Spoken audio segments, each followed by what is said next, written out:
नमस्कार, स्वागत है एक बार पुनः आप सभी का दक्षिणा ई क्लासरूम में। मेरा नाम है सुरेंद्र कुमार और आप देखना शुरू कर चुके हैं एक नया टॉपिक, बहुत छोटा सा, ज्योमेट्रिकल ऑप्टिक्स के बाद में इसको पढ़ सकते हैं।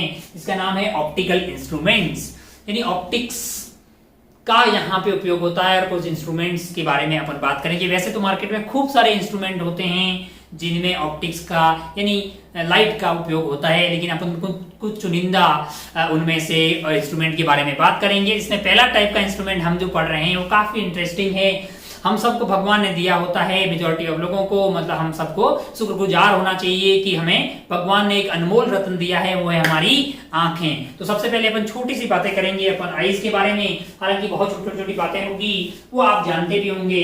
तो पहली वो जो इंस्ट्रूमेंट हमें पढ़ना है वो है हमारी आंखें, है ना। बहुत इंपॉर्टेंट है भाई साहब, इनके बगैर काम चलने वाला नहीं होता है। बहुत सारी ऐसी बातें होती है जो अपन लफ्जों में बयां नहीं कर पाते, लेकिन आंखें उनको तुरंत बयां कर दी। मतलब आंखों के बारे में जितना कम कहा जाए उतना ही काफी है ना। चलिए भाई साहब, तो आंखों के बारे में बाद में, मतलब ऐसा समझिए कि अभी तक ऐसा कोई डीएसएलआर डेवलप नहीं हो पाया है जो आंखों की बराबरी कर पाए। इतनी मतलब भगवान ने इतनी खूबसूरत जो आंखों को डिजाइन किया गया है। हमने एक फोटो भी बनाया, हम थोड़ी सी आंखों के बारे में बात करेंगे। हालांकि ये बायोलॉजी का चैप्टर है, मतलब बायोलॉजी में आप बहुत डेप्थ में पढ़ते हैं, हम तो यहाँ का थोड़ा थोड़ा उसका ऑप्टिक्स वाली बातें करेंगे। अच्छा भाई साहब, आईज के बारे में बात करेंगे। फिर सेकंड नंबर अपन चले जाएंगे माइक्रोस्कोप पे। कौन सा स्कोप? माइक्रोस्कोप। कुछ आइटम होता है जो छोटे छोटे आइटम्स को रीड करने में काम आता है। तीसरा टाइप का आइटम बात करेंगे अपन टेलीस्कोप की। इसकी टेलीस्कोप की यानी जो सेलेस्टियल बॉडी जो दूर की चीजें होती है उनको देखने के लिए अपन बात करते हैं टेलीस्कोप की। फिर वक्त बचा तो अपन छोटी सी बातें कैमरा की कर सकते हैं कि किस तरह से कैमरास काम करते हैं, है ना। चलिए भाई साहब, बहुत बढ़िया, बहुत ही खूबसूरत। तो हम अपने जो ऑप्टिकल इंस्ट्रूमेंट का ये जो कार्यक्रम है वो कार्यक्रम शुरू कर रहे हैं भगवान की दी गई अनमोल रत्न यानी आंखों से। अगर आप ध्यान से देखें तो हमारी आंखों का इंटरनल स्ट्रक्चर कुछ इस तरह का होता है। हमने पहले बना दिया है फोटो, ताकि फोटो बनाने में टाइम वेस्टेज ना हो, है ना भाई साहब। बहुत बढ़िया, बहुत ही खूबसूरत। मतलब जो है कहते हैं ना, मतलब जो है आंखों को पढ़ना काफी टफ होता है। एक मिनट, उस काम की बात करते हैं। आंखों को के बारे में पढ़ लेते हैं। आंखों को पढ़ना और आंखों के बारे में पढ़ना दोनों अलग अलग बातें। अपन आंखों के बारे में पढ़ रहे हैं। कौन सी वाली बातें? फिजिक्स वाली बातें। फिजिक्स में अपन वही बातें करते हैं जिनको मेजर किया जा सकता है, यानी फिजिकल क्वांटिटीज की बातें करते हैं। तो उसी पे ही रहते हैं और उसी की मतलब जो है आंखों को पढ़ना नहीं, आंखों के बारे में जो पढ़ना है उसके बारे में बात करते हैं। अच्छा भाई साहब, बहुत बढ़िया, बहुत ही खूबसूरत। ये जो आंख का फोटो आपको दिखाई दे रहा होगा, यहाँ पे एक मतलब एक अद्भुत टाइप का लेंस जो लगाया है भगवान ने हमारी आंखों के अंदर। यहाँ पे एक लेंस लगाया हुआ है और ये लेंस है कॉन्वेक्स लेंस। ये कौन सा लेंस है? ये कॉन्वेक्स लेंस है जो हम सबकी आंखों के अंदर लगा होता है। अच्छा भाई साहब, बहुत ही बढ़िया। और आगे वाला पार्ट अगर देखें आंख का तो उसको प्यार से बोला जाता है कॉर्निया। और लाइट जो होती है वो यहाँ से ऑब्जेक्ट से वो पास होती हुई कॉर्निया से आगे की तरफ जाती है।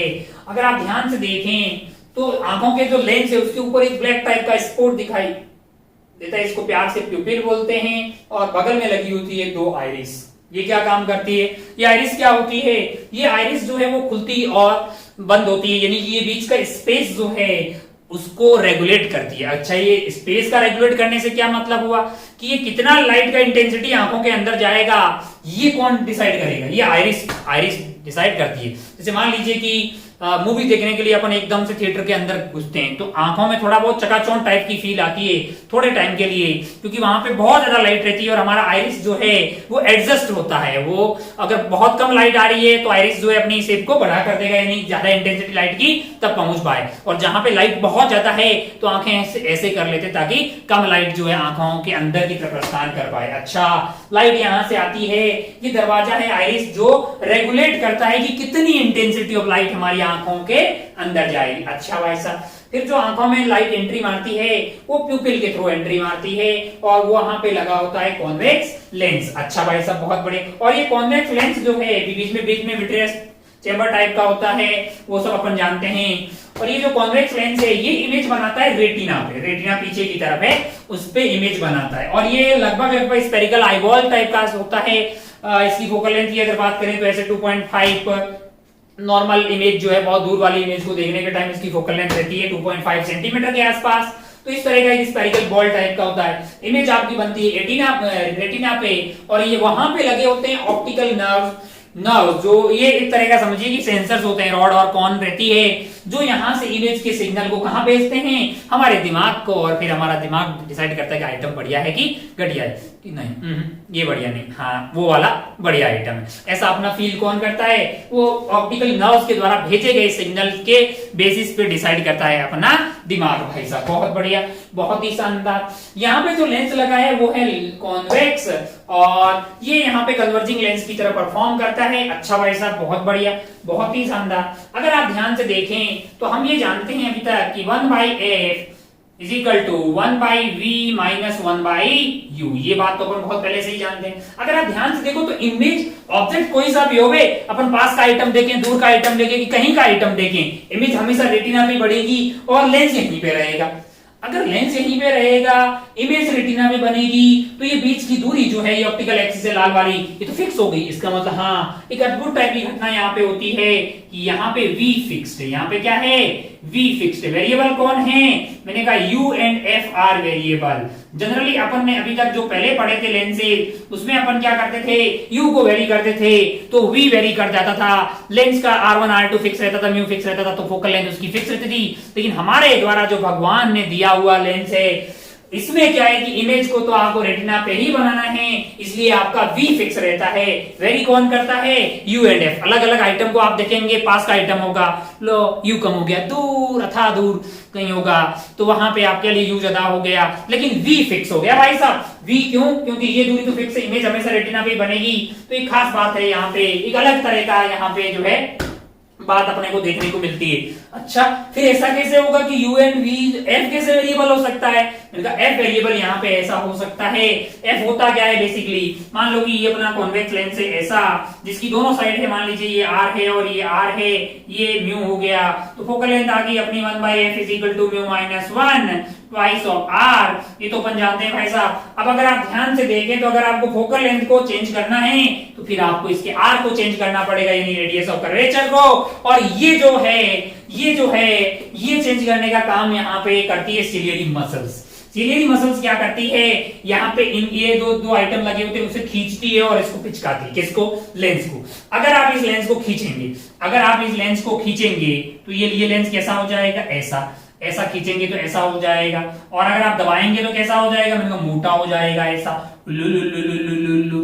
अगर आप ऐसा खींचेंगे तो क्या रेडियस ऑफ कर्वेचर बढ़ गया कि घट गया, अगर आप ध्यान से देखें तो अब रेडियस ऑफ कर्वेचर यहाँ पे r बढ़ गया है, यहाँ पे r घट गया। अरे भाई साहब रेडियस ऑफ कर्वेचर समझ में आता है ना, यहाँ पे r बढ़ गया है और यहाँ पे r घट गया है। अगर r बढ़ गया है यानी कि अगर आपको फोकल लेंथ बढ़ानी है तो आपको क्या करना पड़ेगा, r को बढ़ाना पड़ेगा, और अगर फोकल लेंथ कम करनी है तो r को कम करना पड़ेगा। यानी r को कम करने का मतलब आपको ऐसा दबाना पड़ेगा, पिचका देना पड़ेगा लेंस को। अच्छा तो क्या लेंस को पिचका के अपन फोकल लेंथ वेरी कर सकते हैं, मैंने कहा u तो कैसे वेरी करेगा कि अलग अलग ऑब्जेक्ट को देख रहे हैं, इमेज सबकी कहां बनेगी, मैंने कहा यहाँ पे बनेगी रेटिना पे।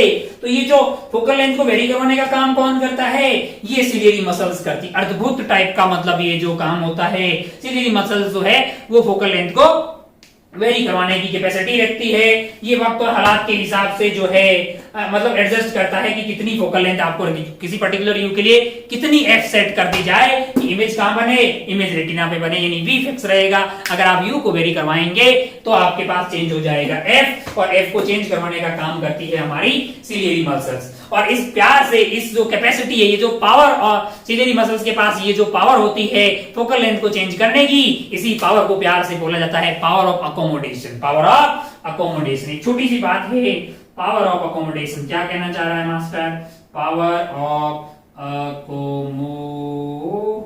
अकोमोडेशन क्या है भाई साहब, ये है ability of ciliary muscles to change the focal length. Ability of ciliary muscles, ability of ciliary muscles to change the focal length, या फोकल लेंथ बोल दीजिए, या फिर आप क्या बोल सकते हैं, power of eyes, power of lens. हमारी आंखों की वाला जो लेंस है उसकी पावर चेंज करनी है। पावर आपके पास क्या होगी, 1/f हो जाएगी, f इन मीटर रख दीजिए, डायरेक्टर में मिल जाएगी। तो एफ चेंज करना यानी आर को चेंज करना, ये काम करती है हमारी सिलियरी मसल। तो आपको समझ में आ गया कि प्यूपल जो है वो एंट्री पॉइंट हो गया है, कोर्निया जिसे थ्रू ये बाहर वाला पार्ट हो गया। आइरिस क्या करता है, आइरिस करता है टू रेगुलेट, क्या करता है, regulate the intensity of light, कितनी लाइट अंदर की तरफ जाएगी, ये काम कौन रेगुलेट करता है, ये आइरिस करता है। अच्छा भाई साहब, विट्रियस चैम्बर आपको समझ में आता है, रेटिना यहाँ पे इमेज फॉर्म्ड होती है। अच्छा बहुत बढ़िया। और यहाँ पे ब्लाइंड स्पॉट होता है, वहां पे कोई लाइट नहीं आती है। खैर आप जानते होंगे, बायो में कभी पढ़ा होगा तो यहाँ से कौन पास हो रहे होते हैं, यहाँ से नर्व्स पास हो रही होती है। कहाँ पास हो रही होती है, वो ब्रेन की तरफ जा रही होती है। अच्छा बहुत बढ़िया। तो अपने को भाई बात समझ में आएगी, भगवान के दिया हुआ ये अर्थमूर्त आपका जो तोहफा है, यानी हमारी जो आंखें हैं, उसके पास एक खास तरह की प्रॉपर्टी होती है, वो वक्त, हालात और परिस्थितियों के हिसाब से अपनी फोकल लेंथ को बदल देता है। अपन पहला आइटम पढ़ रहे हैं, आइस। अच्छा भाई साहब बहुत बढ़िया, बहुत ही खूबसूरत। ये तो बहुत ही अच्छा लगा कि भाई ऐसा काम तो डीएसएलआर में भी नहीं हो सकता है। मैंने कहा हाँ, इसीलिए तो अभी तक का डेवलप किया हुआ सबसे बेस्ट डीएसएलआर जो है वो हमारी जो है आंखें हैं ना भाई साहब। चलिए भाई साहब बहुत बढ़िया, बहुत ही खूबसूरत। मान लीजिए कि हमारी आंख का ये लेंस यहाँ पे है, मान लीजिए कि हमारी आंख का लेंस यहाँ पे, और यहाँ पे एक आइटम रखा हुआ है। क्या रखा हुआ है, एक आइटम रखा हुआ है, एक ऑब्जेक्ट रखा हुआ है, और उसकी दूरी यहाँ से है u, यहाँ से उसकी दूरी u है। और मान लीजिए इसकी फोकल लेंथ क्या है, f है। हाँ भाई साहब फोकल लेंथ f है। अच्छा बहुत बढ़िया। और इमेज जो है वो कहाँ बनेगी, इमेज बनेगी रेटिना पे, रेटिना पे। तो ये वाली जो v है वो हमारी फिक्स है, वेरी कौन कर सकता है, मैंने कहा u है, इसको मैं वेरिएबल ले लेता हूँ x। तो मैं लिख सकता हूँ कि 1/v minus 1/x is equal to क्या हो जाएगा, 1/f। अच्छा भाई साहब बहुत बढ़िया, बहुत ही शानदार। बहुत, अगर आप साइन के साथ डाले तो ये आपका पॉजिटिव आ जाएगा, x आपका जो है u इज इक्वल टू क्या हो जाएगा, माइनस ऑफ x, और f कैसा है, पॉजिटिव। तो 1/v अगर आप एक साइन डालो तो 1/x is equal to 1/f हो जाएगा। अच्छा बहुत बढ़िया, बहुत ही शानदार। तो हमारे पास हो गया 1/v is equal plus 1/x is equal to 1/f, और 1/f को अपन क्या लिख सकते हैं, mu minus 1 into twice divided by r हो गया। अच्छा बहुत बढ़िया। अब आप ध्यान से देख दो, x की वैल्यू 0 से लेके इंफिनिटी तक कुछ भी हो सकती है। जैसे जैसे आप x को बढ़ाएंगे, जैसे जैसे आप x को बढ़ाएंगे, हमको लगता है अगर आप x को बढ़ाएंगे, x को अगर बढ़ाएंगे तो आपके लिए जो f ये वाली वैल्यू होगी वो क्या हो जाएगी। अगर देखो आप ध्यान से, x को बढ़ाएंगे तो क्या ये वाली वैल्यू कम होगी, मैंने कहा x को बढ़ाएंगे तो ये वाली वैल्यू कम होगी। तो आपको क्या करना पड़ेगा, f को भी बढ़ाना पड़ेगा। अगर आप f को बढ़ा रहे हैं, f तभी बढ़ेगा जब आप क्या कर रहे हो, r को बढ़ा रहे हो, है ना। f तभी बढ़ेगा जब आप r को बढ़ा रहे हो, r को बढ़ा। अगर f बढ़ रहा है तो पावर की अगर बात करें तो पावर हमारे लिए क्या होती है, 1/f। अगर आप f को बढ़ा रहे हैं यानी f बढ़ रहा है तो पावर कम हो रही है, यानी r बढ़ रहा है। मतलब अगर आप ध्यान से देखें, कॉन्वेक्स लेंस आपका ऐसे था, r को बढ़ाना है तो फिर आपको क्या करना पड़ेगा, थोड़ा सा इसको ऊपर खींचिए, थोड़ा सा इसको ऊपर खींचिए तो ये ऐसा हो जाएगा, है कि नहीं यार। अच्छा भाई साहब बहुत ही बढ़िया। अगर आप f को बढ़ा रहे हैं तो अब आपको कोई बोले कि जो सिलियरी मसल्स है उनको कष्ट ज्यादा हुआ कि कम हुआ। जैसे मैं इसका उल्टा बात करूं कि मैं x को कम कर रहा हूं, तो मतलब क्या करना पड़ेगा, x को कम करूंगा तो ये वाली क्वांटिटी बढ़ जाएगी, x को कम करूंगा तो मुझे f को भी क्या करना पड़ेगा, कम करना पड़ेगा। x का कम होना मतलब f का कम होना मतलब r का कम होना मतलब पावर का बढ़ जाना मतलब क्या होगा कि मुझे जो है r को कम करना पड़ेगा, यानी मुझे उसको पिचकाना ज्यादा पड़ेगा। अब ऐसे दबाना पड़ेगा ना भाई साहब। तो अगर आप ध्यान से देखें तो आपकी जो सिलियरी मसल्स का वर्क जो है उसको जो कष्ट करना पड़ेगा, उसको जो मेहनत करनी पड़ेगी वो यहाँ पे बढ़ जाएगी। यानी कि अगर मैं बोलूं कि मेहनत या फिर आप कष्ट बोलते हैं कुछ भी, कष्ट बाई सिलियरी मसल्स, तो ये क्या हो जाएगा, ये सिलियरी मसल्स का कष्ट जो है वो बढ़ जाएगा। अच्छा बोले x की वैल्यू जैसे जैसे कम होगी वैसे वैसे सिलियरी मसल्स का कष्ट बढ़ जाएगा, लेकिन जैसे जैसे x की वैल्यू ज्यादा होगी तब सिलियरी मसल्स को कोई बहुत ज्यादा कष्ट होने वाला नहीं है। मतलब अगर आपको ज्यादा ऐसे दबाना ही नहीं है, आप मस्त ऐसे रहो भाई साहब, है कि नहीं यार। अच्छा बहुत बढ़िया, बहुत ही शानदार। मतलब जो इंफिनिटी पे रखे हुए, बहुत दूर रखे हुए ऑब्जेक्ट को देखना हमारे लिए बहुत आसान होगा, लेकिन नजदीक जैसे जैसे आइटम को लाएंगे तो हमारी आंखों को कष्ट होता है। मैंने कहा हाँ देख ले तू, अगर है ना, मतलब एक आइटम को बहुत दूर रखे। अच्छा जैसे ये चीज तो कभी ऑब्जर्व की होगी, ऐसे पहाड़ पे बैठ जाओ आप, बहुत दूर दूर तक आप देखते रहें तो आपको आंखों को सुकून पहुंचता है, एक रिलैक्स टाइप का माहौल आता है। लेकिन अगर आप पास में आप बुक को रखते हैं और लगातार पढ़ते रहते हैं तो आंखों में स्ट्रेन डेवलप हो जाता है, क्योंकि सिलेरी मसल्स को मेहनत उस पर जो है कष्ट ज्यादा लगता है, यहाँ पे कष्ट कम लगता है ना। इसीलिए लोग रिलैक्स करने के लिए पहाड़ी पे जाते हैं और आराम से बैठ जाते हैं, दूर दूर तक देखते रहते हैं। अच्छा, बहुत बढ़िया भाई साहब, बहुत ही जानदार। एक बात हमें समझ में आई कि भाई साहब नजदीक के ऑब्जेक्ट को देखने में आंखों को कष्ट ज्यादा होता है और दूर के ऑब्जेक्ट को देखना आसान होता है। अच्छा अच्छा अच्छा अच्छा, अब अगर आप ध्यान से देखिए, ये बहुत दूर रखा है, मुझे देखने में आसान हो रहा है, इसको मैं पास में ले आ रहा हूँ, पास में ले आ रहा हूँ, पास में ले आ रहा हूँ। एक लिमिट से ज्यादा अगर मैं पास में ले आ रहा हूं तो फिर मैं देख ही नहीं पा रहा। एक लिमिट से ज्यादा अगर मैं एक्स को कम कर रहा हूं तो कष्ट बढ़ रहा है, लेकिन अगर मैं एक्स को बहुत बहुत ज्यादा कम कर दूं, एक लिमिट से ज्यादा कम कर दूं, तो फिर इसको देखना ही मेरे लिए पॉसिबल नहीं होता है, ब्लर होने लग जाता है, ये ब्लर होने लग जाता है। यानी एक मिनिमम वैल्यू तक मैं ला सकता हूं तब तक। अच्छा, ये एक्स को कम करना मतलब क्या, यू की वैल्यू कम हो रही है, यू को कम करने के लिए कौन एडजस्ट हो रहा है, फोकल लेंथ एडजस्ट हो रही है, क्योंकि वी तो फिक्स है ना भाई साहब, इमेज तो आपकी रेटिना पे ही बननी है, ये तो फिक्स है, वी फिक्स है, ये वाली क्वांटिटी फिक्स है, मतलब आपका जो वी फिक्स है। अब आप एक्स को कम कर रहे हो तो आपको एफ कम करना पड़ रहा है, एक्स को तो आप जीरो कर सकते हो, एकदम पोल पे ले आओ ऐसा ऑब्जेक्ट को उठा के, मतलब लेंस के ऊपर ही चिपका दो, लेकिन भाई साहब तब इसकी फोकल लेंथ रिक्वायर और इमेज तो वी पे ही बननी चाहिए, है ना, उसके लिए तो आपको एफ वेरी करना पड़ेगा। लेकिन एफ आप बोल रहे हो जैसे जैसे एक्स को कम कर रहे हैं वैसे वैसे आपका क्या हो रहा है, आर बहुत कम हो रहा है, बहुत कम बहुत कम बहुत कम, कितना कम बे, बहुत 1 सेंटीमीटर 1.5 सेंटीमीटर, उससे कम करना पॉसिबल नहीं है, उसे कम करना हमारी सिलियरी मसल्स के बस की बात नहीं है। अच्छा भाई साहब, बहुत बढ़िया। तो क्या एक मिनिमम डिस्टेंस से ज्यादा पास में लाएंगे तो फिर हमारे सिलियरी मसल्स कुछ नहीं कर पाएगी? मैंने कहा नहीं, उसके बाद आपको साफ साफ दिखाई देना बंद हो जाता है, और जो मिनिमम पॉसिबल डिस्टेंस यानी एक्स की जो मिनिमम वैल्यू होती है उसको प्यार से अपन बोलते हैं least distance of distinct vision. उसको प्यार से क्या बोलते हैं? Least distance of distinct vision. अच्छा, ओहो, ये आइटम को प्यार से डी से लिखा जाता है, यानी जो मिनिमम पॉसिबल डिस्टेंस है जहां पे किसी ऑब्जेक्ट को रखा जाए तो हमारी आंखें बहुत अच्छे से उसको देख पाती है, उसको प्यार से बोलते हैं least distance of distinct division. अच्छा, दूर वाला तो इंफिनिटी था, कोई दर्द ही नहीं था, लेकिन जब आप पास में लाए ऑब्जेक्ट को, आंखों पे स्ट्रेस बढ़ने लगा, सिलेरी मसल बहुत जोर लगा रही, बहुत ज्यादा, मतलब इसको ऐसे पिचका दिया। लेकिन भाई उसके बाद उसकी भी लिमिट है यार, ऐसे थोड़ी अल्लाह ऐसे कर देंगे, ऐसा पॉसिबल नहीं है। अब ये जो है सिलेरी मसल्स की ये जो मेहनत है या जो फोकल लेंथ करने की, ये एडजस्ट करने की जो कैपेसिटी है वो अलग अलग लोगों की अलग अलग होती है, यानी कि वैसे अलग अलग मतलब होती है, उम्र के हिसाब से भी ये काफी वेरी करता है। जैसे छोटे बच्चों के अंदर जो है ये वाली वैल्यू 15 सेंटीमीटर होती है, ये वाली क्या होती है?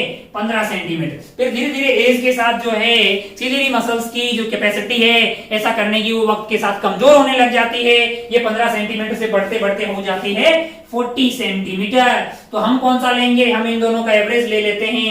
हमारे लिए जो डी की वैल्यू होगी वो होगी 25 सेंटीमीटर। उम्मीद है कि आपके भेजे में ये बात उतर गई होगी कि least distance of distinct vision क्या है। ये वो वाला डिस्टेंस है जहां तक जितनी पास में लाते जाएं ऑब्जेक्ट वहां तक आपको साफ साफ दिखाई देने लगता है। फिर उससे भी अगर पास में लाएंगे तो आपको ब्लर होने लगता है। अगर आप बहुत छोटी छोटी पास में लिखी हुई कुछ बुक में आइटम एक लिमिट से पास में लाएंगे तो फिर आपको ब्लर होता हुआ दिखाई देगा, आपको साफ साफ दिखाई नहीं देगा। अच्छा, बहुत बढ़िया, बहुत ही शानदार। अच्छा, तो जो फार पॉइंट है, अगर आप नॉर्मल ह्यूमन आई का जो लीस्ट पॉइंट हमने पता कर दिया कि 25 सेंटीमीटर लेंगे अपन, वेरी करता है वैसे उम्र के हिसाब से 15 सेंटीमीटर बच्चों के लिए और बहुत ज्यादा एज के लोगों के लिए 40 सेंटीमीटर है, क्योंकि ये इस बात पे भी डिपेंड करता है कि सिलियरी मसल्स की इलास्टिसिटी क्या है ना। वक्त के साथ, उम्र के साथ उसकी इलास्टिसिटी कम हो जाती है, तो इसलिए वो ज्यादा फोकस लेंथ को वेरी नहीं करवा पाते हैं, तो फिर ऐनक का चारा मतलब जो है अपने को लगाना पड़ता है। कई बार जो है वो पहले भी लगाने पढ़ते हैं। अच्छा भाई साहब बहुत बढ़िया। तो आपको समझ में आ गया कि जो फार पॉइंट है हमारी नॉर्मल ह्यूमन आई का वो है इन्फिनिटी, और जो लीस्ट पॉइंट है यानी जहां से देखा जा सकता है वो नॉर्मल ह्यूमन आई का हो गया हमारे लिए 25 सेंटीमीटर। अच्छा, ये तो नॉर्मल ह्यूमन आई की बात करते हैं। फिर ऐसे ह्यूमन आई की जो ऐसी वाली जिनमें ये सब लगाना पड़ता है, इनमें क्या हो जाता है, इसमें डिफेक्ट आ जाता है, कई तरीके से डिफेक्ट आ जाता है, पता नहीं क्यों क्यों आ जाता है। कई बार पबजी खेलने से भी आ जाता है, कई बार पबजी ना खेलो तो भी आ जाता है। तो अपन आगे बढ़ते हैं और बातें करते हैं कि कौन कौन से डिफेक्ट जो है हमारी आंखों में आ सकते हैं। हालांकि आपने 10th लेवल पे भी बात की थी, आपने नाम सुना होगा मायोपिया, हाइपर मेट्रोपिया, प्रेस बायोपिया, एस्टिग्मेटिज्म। ये इस तरह की जो डिफेक्ट्स है हमारी आंखों में आ जाते हैं, जिसकी वजह से हमें बहुत बढ़िया से हमारा जो लीस्ट पॉइंट ऑफ जो लीस्ट जो दूरी है जहां तक दिखाई देता है, जिसको अपन least distance of distinct division है, ये शिफ्ट हो जाता है, या हमारा फार पॉइंट जो इंफिनिटी है वो वहां से कहीं और पास तक दिखाई देता है।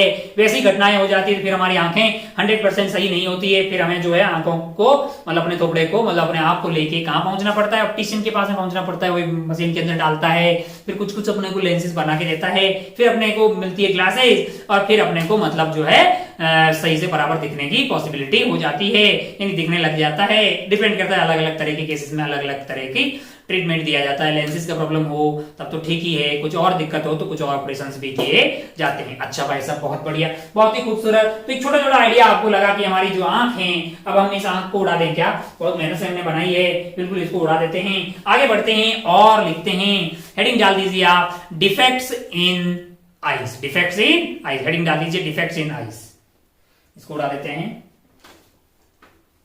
बोर्ड हो गया साफ। पहला डिफेक्ट देखते हैं, डिफेक्ट्स। अच्छा भाई साहब, डिफेक्ट जो आइज के विजन में आ जाते हैं। पहला टाइप का डिफेक्ट जो अपने साथ हो रखा है ये वाला है मायोपिया। इसका नाम क्या है, मायोपिया। क्या होता है प्यार से, और अगर इसका नाम बोलें तो इसको बोल सकते हैं नियर या फिर शॉर्ट साइटनेस।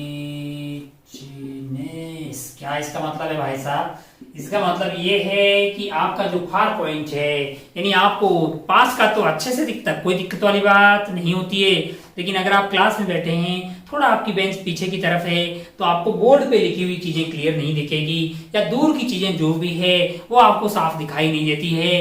यानी आपकी आंखों का जो फार पॉइंट इंफिनिटी पे हुआ करता था, अब वो इंफिनिटी से शिफ्ट हो गए कहीं और शिफ्ट हो जाता है, यानी वो पास में शिफ्ट हो जाता है। ऐसी घटना जब होती है तब जो डिफेक्ट हमारी आंखों में पैदा होता है वो मायोपिया होता है। यूजुअली हमारे साथ जो इस कम उम्र के यानी कि 20-25 साल की तब तक के जो डिफेक्ट मेजरली पाया जाता है वो मायोपिया ही होता है। क्या होता है इसमें, जरा ध्यान से देखें कि ये हमारी आंख है, ये हमारी आंख है, यानी ये आईबॉल है, जो मैं इसको छोटा सा सर्कुलर बना रहा हूं, जिसमें लगा हुआ है यहाँ पे कॉन्वेक्स लेंस। ये जो कॉन्वेक्स लेंस लगा हुआ है, इधर से जो रेज आ रही, ऐसे रे आई, ऐसे रे आई, ऐसे रे आई, इनको जो है कन्वर्ट होकर इमेज को कहां बनानी थी, रेटिना पे इमेज को बनाना था, लेकिन ये रेटिना की बजाय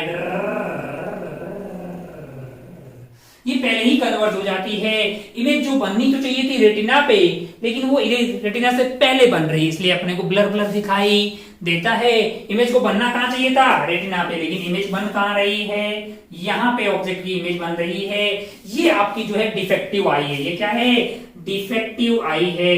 अच्छा भाई साहब बहुत बढ़िया, बहुत ही शानदार। मतलब क्या किया जाए, मैंने कहा भाई मतलब ध्यान रखा जाए, और तो क्या किया जाए, दूध पिया जाए, है ना, ताकि ऐसे घटना अपने साथ नहीं हो, है ना।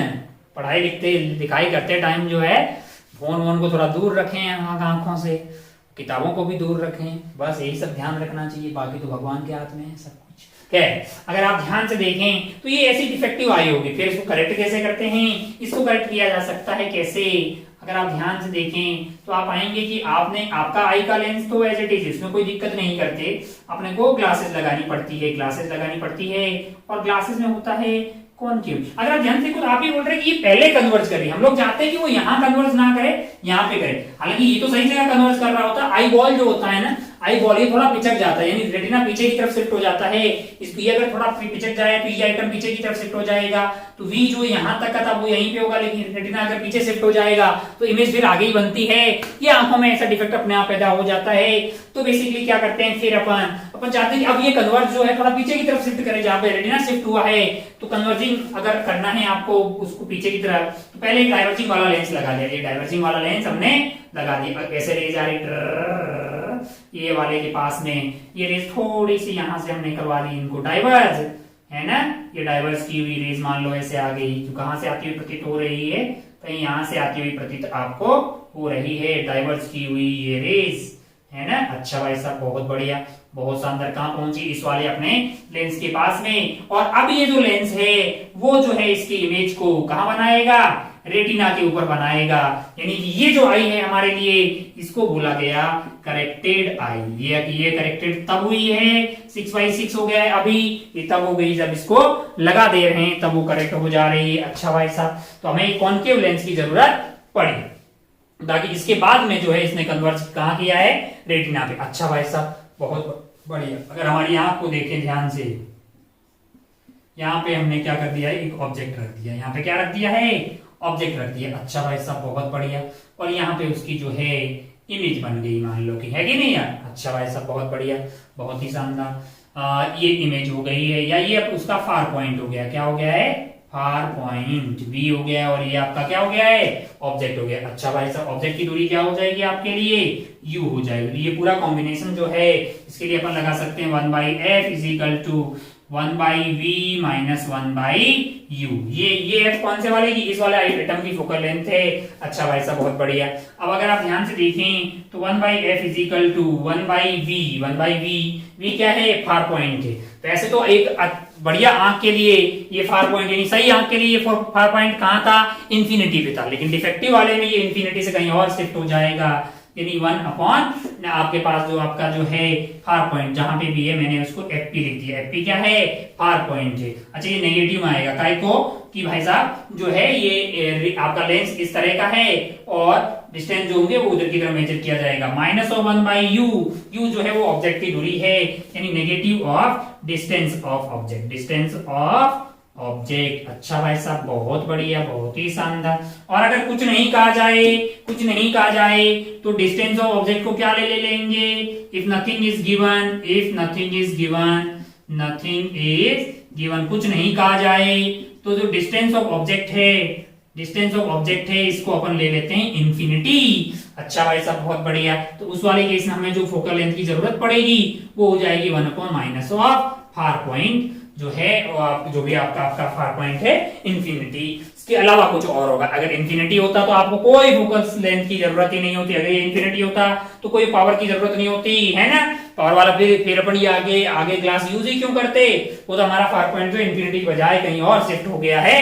तब अपने को क्या करना पड़ेगा, हमें एक लेंस की जरूरत पड़ रही है डाइवर्जिंग टाइप का, जिसको अगर इसके साथ में यूज करेंगे तो इमेज हमारी कहां बन जाती है, रेटिना पे। तो आपको मोटा मोटा आइडिया समझ में आ गया भाई साहब कि 10th लेवल की बातें इसलिए मैं ऐसे बता दे रहा हूं। हालांकि हमें बातें तो बेसिकली माइक्रोस्कोप और टेलीस्कोप की करनी थी। खैर, तो डिफेक्टिव आई में जो इमेज है वो रेटिना से पहले बन जा रही है, उसको रेटिना पे पहुंचाने के लिए हमने एक करेक्ट करने के लिए एक लेंस यूज किया। उसकी फोकल लेंथ जो आएगी हमारे पास वो ये आ जाएगी 1/f, यानी जो भी उसकी पावर रहेगी that is 1/f is equal to 1/- of far point minus 1 distance of object. अच्छा, कुछ नहीं कहा जाए तो ऑब्जेक्ट को बाय डिफॉल्ट कहां लेना है, इन्फिनिटी है भाई साहब, बहुत बढ़िया, बहुत ही शानदार। अब आपको बोले एक आदमी है जिसका पावर पॉइंट जो है वो शिफ्ट हो गया है इन्फिनिटी की बजाय, अब बोल देगा कुछ इतने मीटर पे, है ना। बताइए कि कितनी फोकल लेंथ का लेंस यूज किया जाए ताकि उसको इमेज अच्छे से दिखाई दे।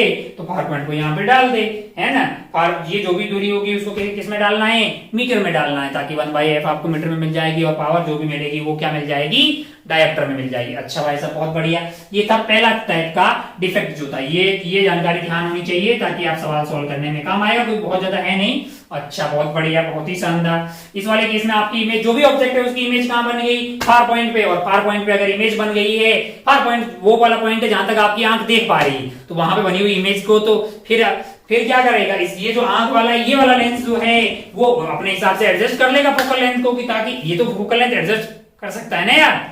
मतलब ये आइटम जो है इमेज को बनाए कहां तक, फार पॉइंट तक ही बनाए यार, फार पॉइंट से ज्यादा अगर दूर ये इमेज बना देगा फिर ये भाई साहब कुछ नहीं कर सकते, क्योंकि फिर इनकी बस की बात नहीं है। भले आप ऑब्जेक्ट कहीं भी रखिए, लेकिन ये आइटम जो इमेज बनाए, यानी कि इसकी जो इमेज बननी चाहिए वो आपके पास फार पॉइंट पे होनी चाहिए। फार पॉइंट पे होगी तो फिर हमारे भाई साहब जो हमारे आंखों के अंदर का जो लेंस है वो अपने हिसाब से फोकल लेंथ को एडजस्ट कर लेगा।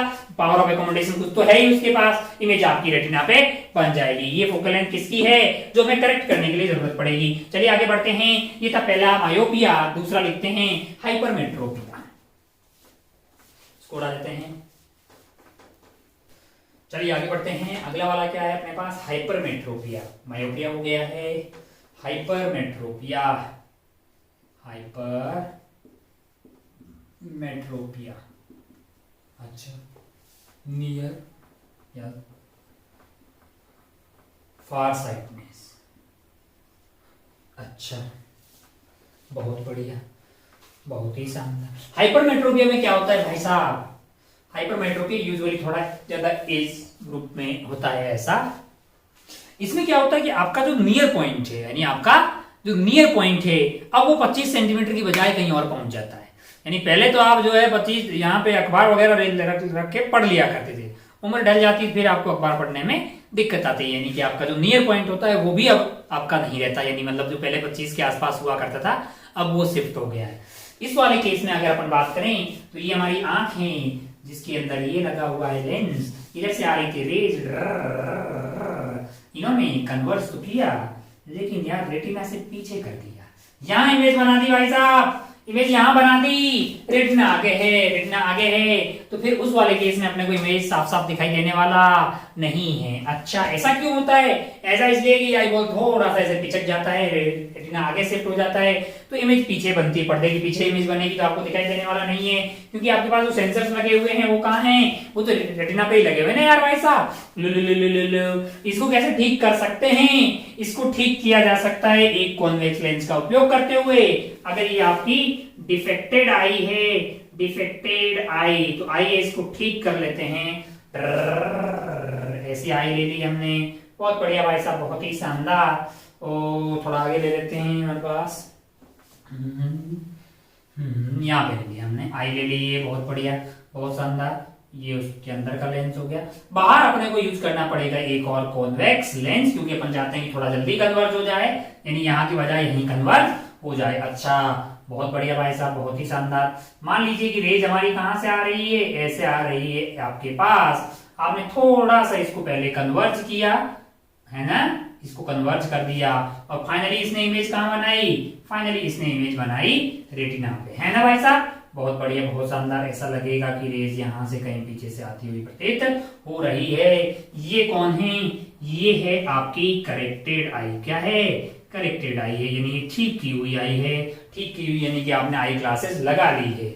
अगर आप ध्यान से देखें तो आपकी जो आंख थी, ये जो आंख है, इस पे क्या आ रही है? इधर से लाइट आ रही है, और आपका जो नियर पॉइंट है, मान लीजिए कि ये क्या है? ये आपका नियर पॉइंट है ना। अच्छा भाई साहब, बहुत बढ़िया, बहुत शानदार। और यहाँ मान लो कि आपने क्या रखा हुआ है? ऑब्जेक्ट रखा हुआ, बहुत शानदार। ये u हो गया है आपके लिए, और ये हो गया है v। आप जानते हैं कि 1/f is equal to 1/v minus 1/u होगा।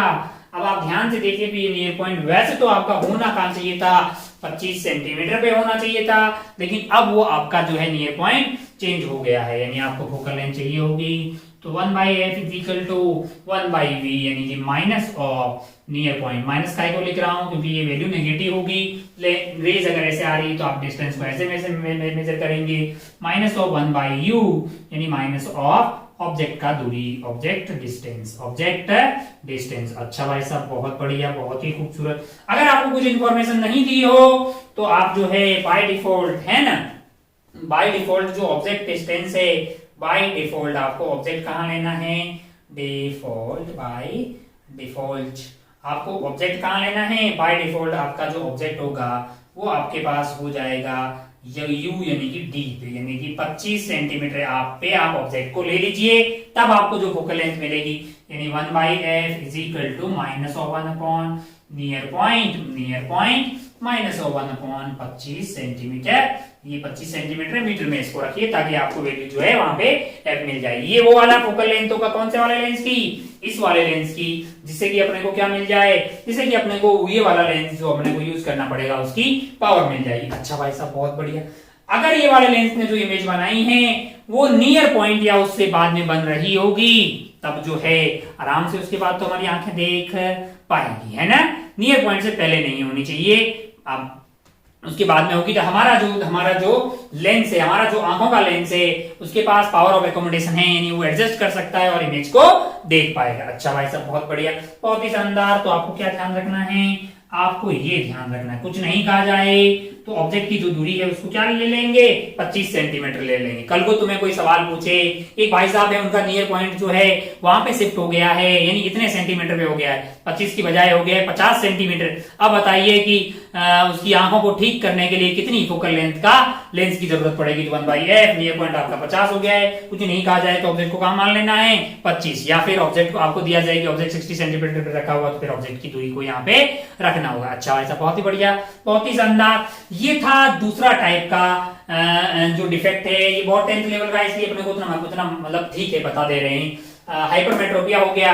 दूसरा टाइप का, जो तीसरा टाइप का होता है, वो उम्र बढ़ने के साथ में फिर फार पॉइंट भी जो है अब इंफिनिटी से पास में आ जाता है, और नियर पॉइंट भी अब 25 से जो है बढ़ता बढ़ता कहीं और पहुंच जाता है दूर की तरफ। तब जो मार्केट में आता है उसको अपन बोलते हैं प्रेस बायोपिया। क्या बोलते हैं, प्रेस बायोपिया। अच्छा भाई साहब, बायोपिया को ठीक करने के लिए आपको लगा कॉनकेव लेंस यानी कन्वर्जिंग लेंस, यहाँ पे सॉरी डाइवर्जिंग लेंस, और यहाँ पे हाइपरमेट्रोपिया को ठीक करने के लिए आपको लगा कन्वर्जिंग लेंस। अगर ये दोनों घटनाएं एक साथ हो तो उसको बोलते हैं प्रेस बायोपिया। क्या बोलते हैं, प्रेस बायोपिया। अच्छा क्या चीज है ये भाई साहब, प्रेस बायोपिया।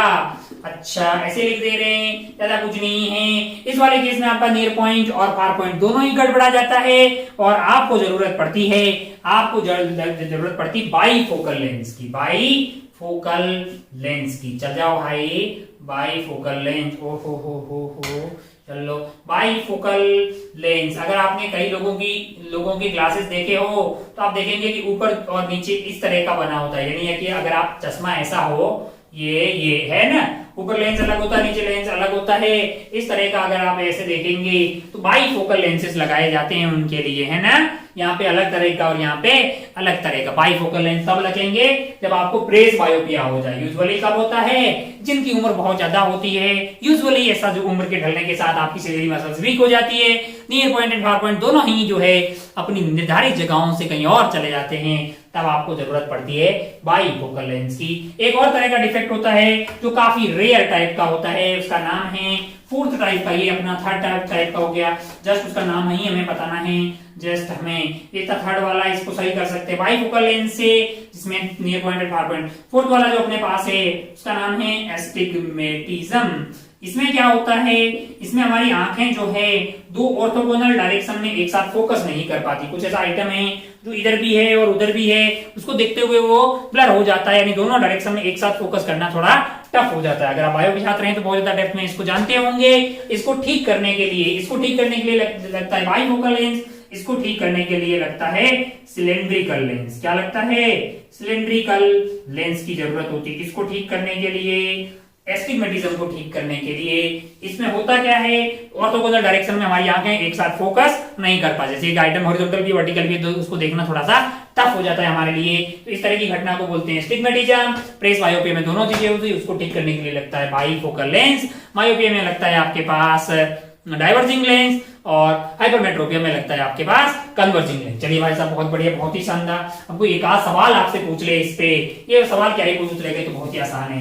चलिए बोर्ड को साफ करते हैं और एक आध सवाल इस पे देख लेते हैं। चलिए एक सवाल लेते हैं, जैसे अपने पास मान लो कि एग्जाम्पल दे दे, अपने पास रामू हैं, अपने पास ये रामू जी हैं, इनको क्या हुआ कि इनकी उम्र हो गई, मान लो कि अपने को ये इंफॉर्मेशन दी जाए this man cannot see beyond 100 centimetre. मैंने कहा अच्छा, और वो चाहते हैं कि एक ऑब्जेक्ट जो इंफिनिटी पे रखा हो, and he wants to see clearly an object kept at infinity. अच्छा, he can not see beyond, मतलब 100 सेंटीमीटर के बाद में सब धुंधला धुंधला उनको लगता है हमारे रामू को, इनका नाम मान लीजिए राम है, राम को जो है, राम की उम्र हो गई है, can not see beyond 100 centimetre, he want to keep see clearly an object kept at infinity वाला भी देखना चाह रहा है, लेकिन अभी उनकी नेक्ड आई से जो है 100 सेंटीमीटर के बाद में धुंधला धुंधला लगता है। बताइए कौन सा लेंस लगाया जाए, बताइए कौन सा लेंस लगाया जाए, किस नेचर का लेंस लगाया जाए, यानी जैसे कि इसकी आंखें करेक्ट हो जाए, है ना। अच्छा भाई साहब, बहुत बढ़िया। तो आप ये कहना चाह रहे हो कि u की वैल्यू जब आपके पास माइनस इंफिनिटी हो जाए तब आपके पास इमेज कहां बन जाए, माइनस 100 सेंटीमीटर तक बन जाए, फिर कोई दिक्कत वाली बात नहीं। यहाँ पे इमेज बन गई है, इसका मतलब है कि 100 पे बन गई तो 100 तक तो अब आपकी आंखें देख सकती है ना। 100 पे जो इमेज बन गई वही ऑब्जेक्ट की तरह होगी, तो आपकी आंखें उसको ऑब्जेक्ट मान लेगी, फिर उसकी इमेज कहां बना देगी, रेटिना पे। अच्छा, तो 1/f is equal to 1/v minus 1/u, 1/f is equal to आपके पास v की वैल्यू आ गई है माइनस और 1/, ये हो गया 100, u की वैल्यू आपके पास इंफिनिटी हो गई, तो ये कार्यक्रम हो गया है 0। तो आपके पास f की वैल्यू आ गई है, f की वैल्यू आ गई है माइनस 100 सेंटीमीटर। अच्छा भाई साहब, बहुत बढ़िया।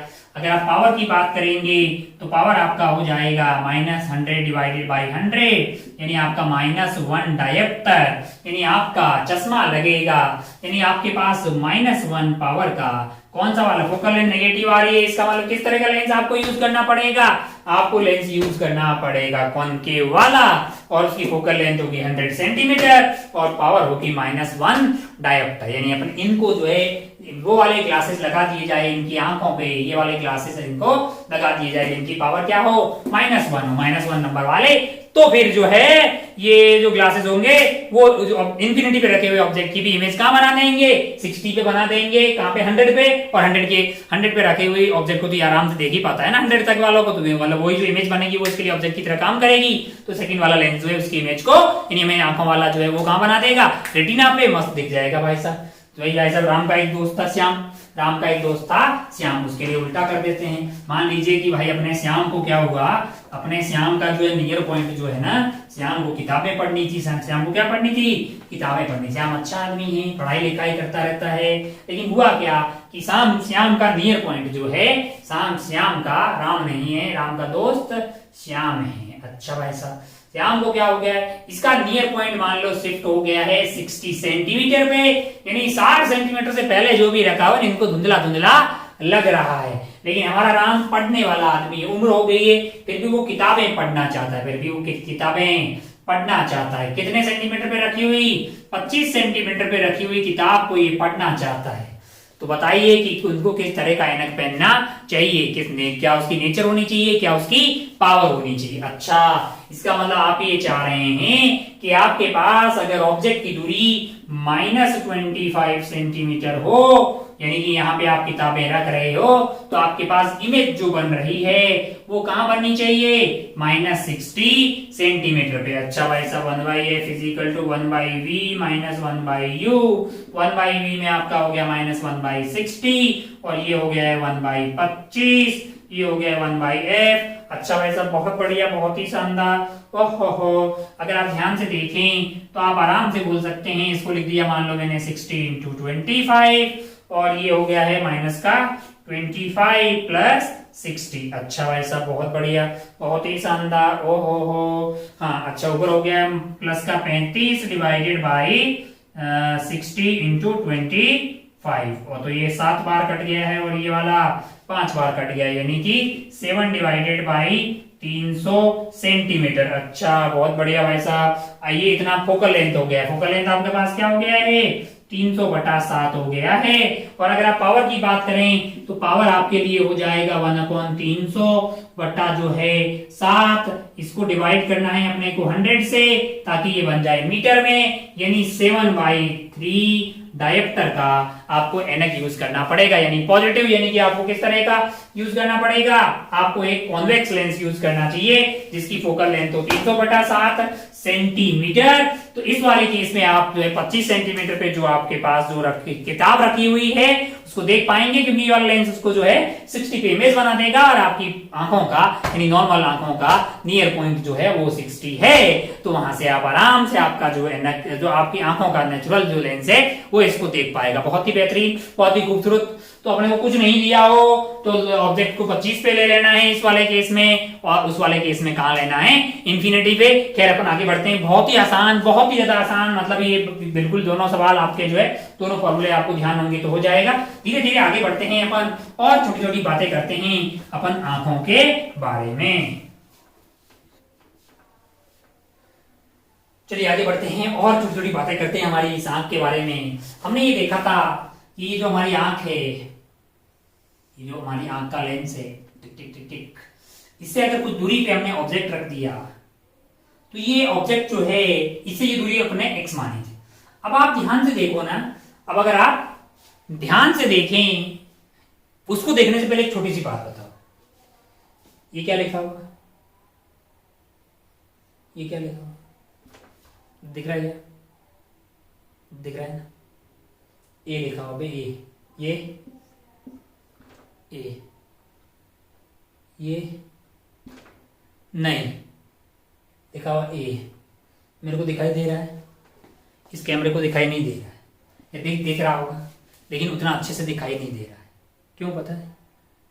कि हमें कोई चीज कितनी बड़ी दिखाई देती है वो इस बात पे डिपेंड करता है कि हमारी आंखों पे उसके द्वारा कितना एंगल बन रहा है।